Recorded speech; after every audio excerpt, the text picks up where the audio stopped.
If one afternoon in the right neighborhood can rewire your entire ceiling, what else about your life is just a product of what you've been allowed to see?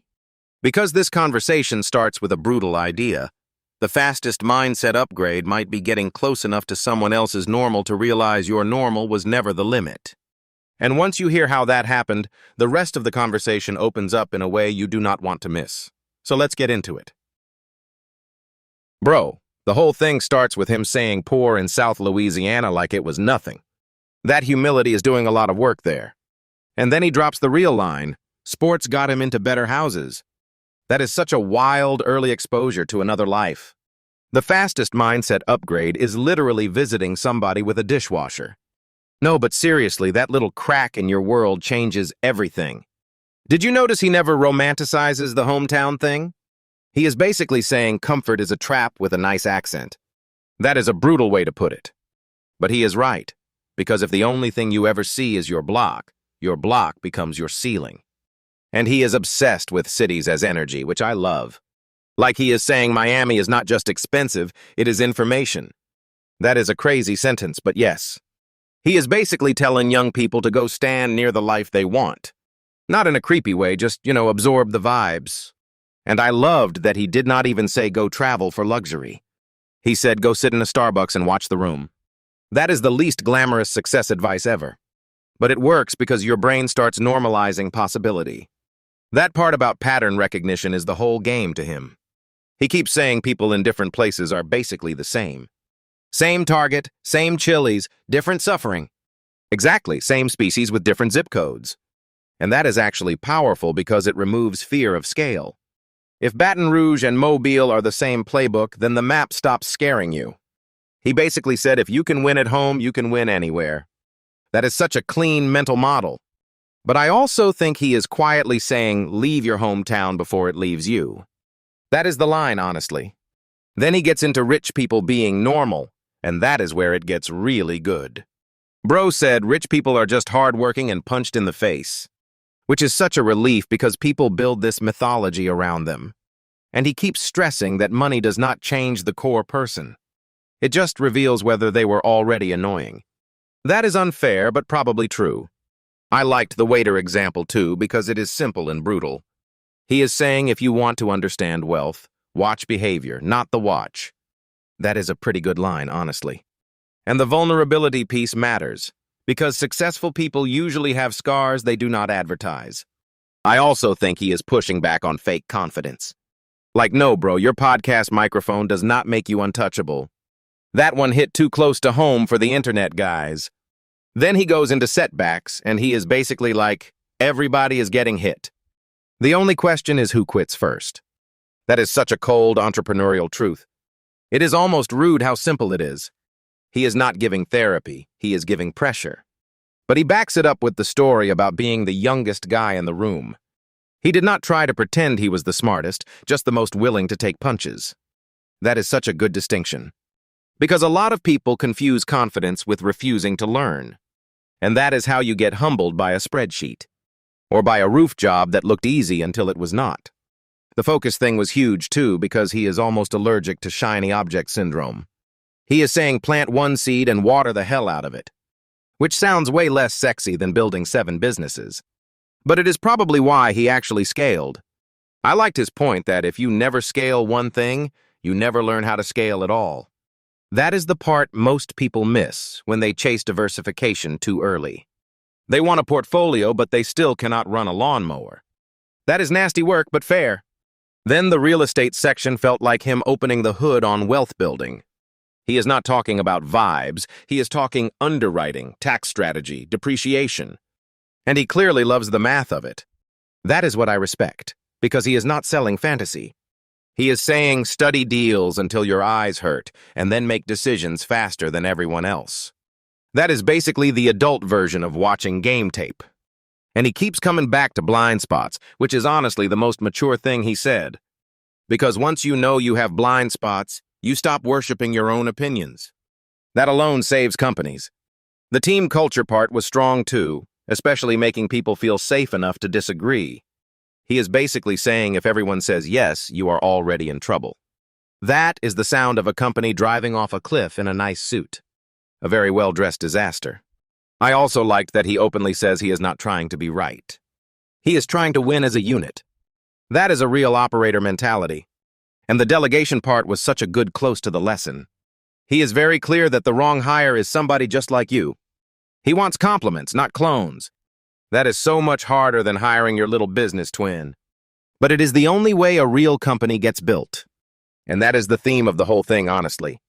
He kept saying the job is to create a structure where other people can succeed. That is bigger than ego, and a lot rarer than people admit.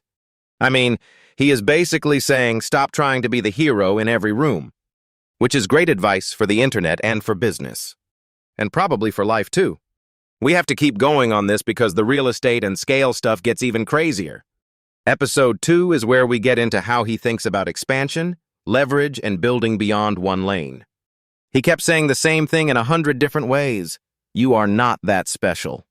Which is hilarious because that is exactly what every ambitious person needs to hear. It is also kind of freeing because the pressure drops fast when you hear that. Everybody wants a secret, and he is basically saying the secret is repetition. Repetition, pain, and not quitting when your feelings get offended. That is such a rude business lesson, but it is true. The hometown part hit me hardest, though. He is saying do not stay trapped inside the smallest version of your world.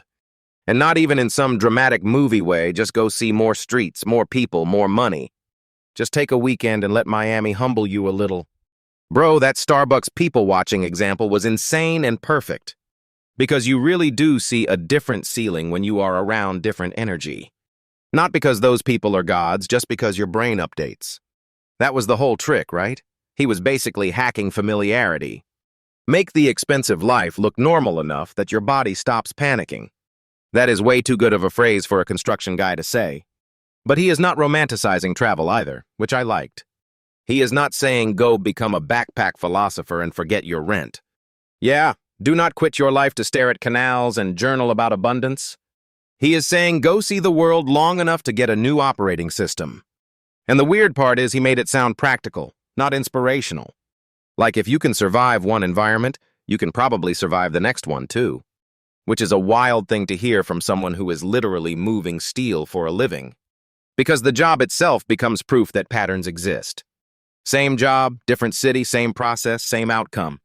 Same hotel, same tired men, same bad coffee. Same Red Roof Inn energy forever. But that is such a powerful anti-fear lesson.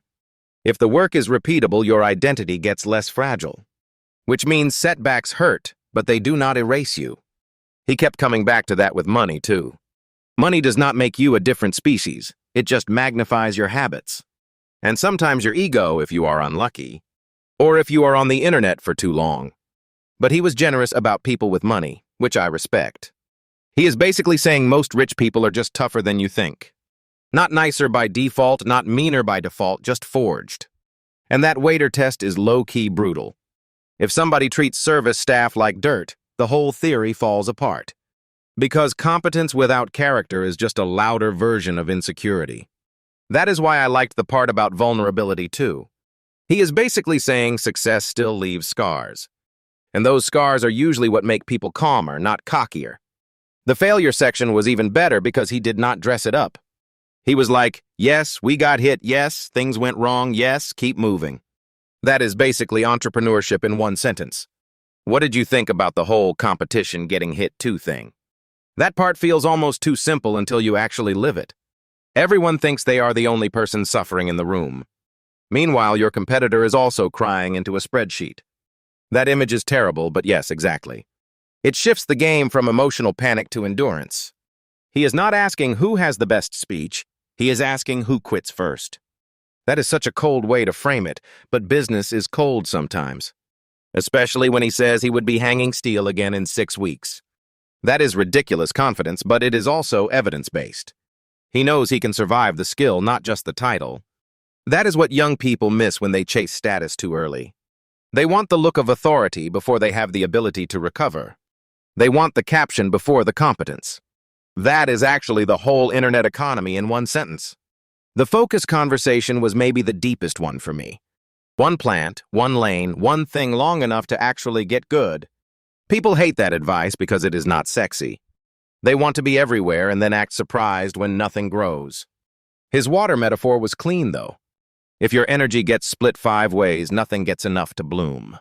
And if you never scale one thing, you never learn scale at all.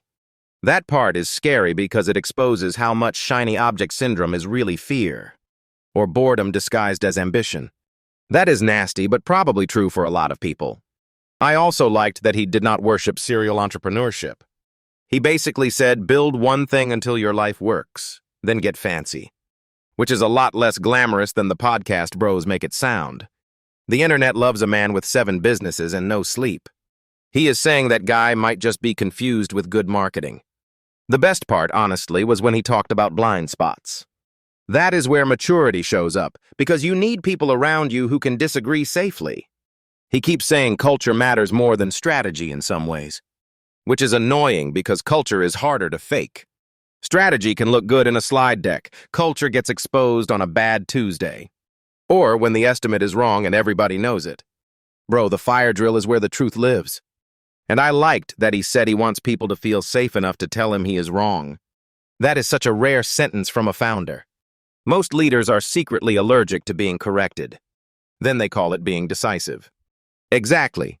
They rename insecurity as leadership. His hiring philosophy was also really grounded. He is not just hiring skill, he is hiring the person that fits the role naturally. Which is why he literally fired himself from estimating. That is a very mature sentence and also a hilarious one. Because the ego move is to say you can do everything. The real move is to know what you are bad at and stop pretending. Radical concept, wildly unpopular. Totally offensive to the self-help industrial complex. The one thing I keep coming back to is that he treats business like conditioning. Get hit, recover, study, repeat, and then suddenly you are harder to kill. That is not a glamorous message, but it is a real one. It is also way more useful than pretending success is mostly mindset quotes.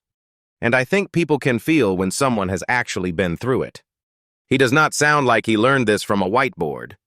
He sounds like he learned it after getting wrecked a few times, which is why the advice lands harder. You can tell he respects the game because he is lost inside it. That is usually where the real wisdom starts. All right, we need to keep going on this because the real estate and scale stuff gets even crazier. Episode 2 is where we get into how he thinks about expansion, leverage, and building beyond one lane. He keeps saying everyone is different, but the whole point is they are not that different.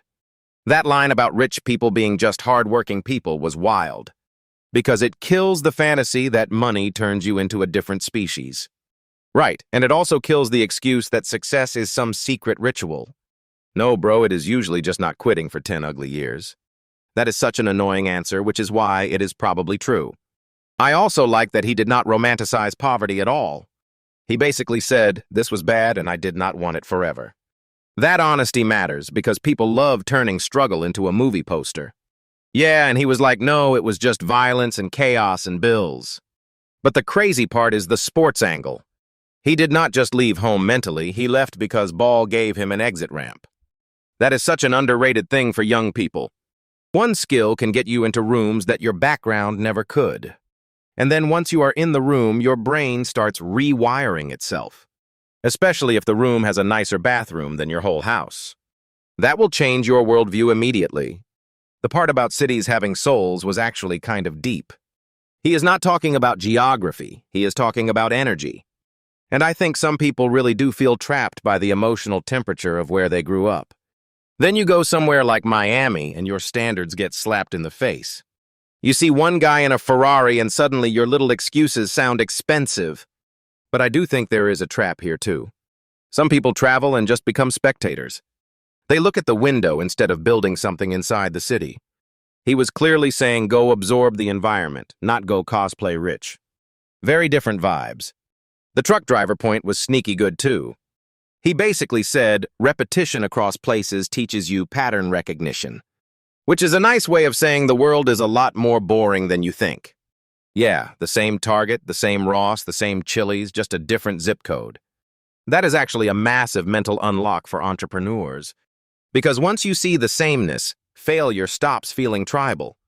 You stop thinking, maybe I'm just not from the right place. Exactly, you start thinking, this is just the same game with different jerseys. And that Ukraine story was hilarious. He walked in, saw this bathroom sign, and basically got spiritually verified. Live, laugh, love survives every culture. That is the most international nonsense of all time. But underneath the joke is a real point about people being people. Once you strip away accent, clothes, and status, the motives are familiar. That is why he keeps winning in construction. He is not selling magic, he is selling systems plus stubbornness. And probably a little bit of yelling at steel. The steel will be there whether you are calm or not. That line about getting punched in the face was the real thesis. Every failure becomes data if you do not run away from it. And he keeps repeating that the competition is bleeding too. That is such a useful antidote to panic. Because people think they are uniquely cursed when they are just early. Or uniquely dramatic, which is also common. Very common, extremely expensive habit. His point about focus might be the most important one, though. One plant with all the water versus 5 dying little ambitions. The man really did turn business into a gardening metaphor. And somehow it worked. That is where a lot of young entrepreneurs mess up. They want the identity of a serial founder before they have the discipline of a builder. He basically said, master one thing before you play superhero. Which is rude, but needed. He is not trying to be motivational. He is trying to keep you alive. I also liked that he separated construction from something like real estate. He was almost saying the business model matters as much as the effort. Which is brutal because effort is the easier story to tell yourself. Yeah, effort feels righteous, model selection feels cold. But he is right, because recurring revenue changes your whole life. Building one thing and selling it once is exhausting if you love sleep. He sounded genuinely tired of hunting all the time. That is a very different conversation from the internet hype version. The internet version is usually just start 7 things and manifest the rest. Yes, and then also enjoy insolvency. Exactly, and be surprised when that happens. His advice to look at a guy 20 years ahead of you is also sharp, because it forces honesty instead of fantasy. You are not choosing a job, you are choosing a future Tuesday. That is a horrible phrase, and I respect it. Future Tuesday is actually terrifying. And then he gets into real estate like it is just another tool. I love that he did not make it mystical. He said study deals until the math becomes obvious. Which means the real work happened at night with a drink and a spreadsheet. Extremely unglamorous millionaire behavior. That is what I think a lot of people miss about wealth. It is often repetitive, lonely, and boring before it is exciting. And that is why most people drop out too early. He keeps circling back to blind spots too, which is smart. The best leaders are usually the ones who know where they are stupid. Not stupid, just limited. Let us be nice for once. Fine, strategically underinformed. There you go, way more boardroom friendly. But I loved his point about safety in the room. If people cannot disagree with you, you are basically hallucinating with a team around you. That is such a painful truth for founders.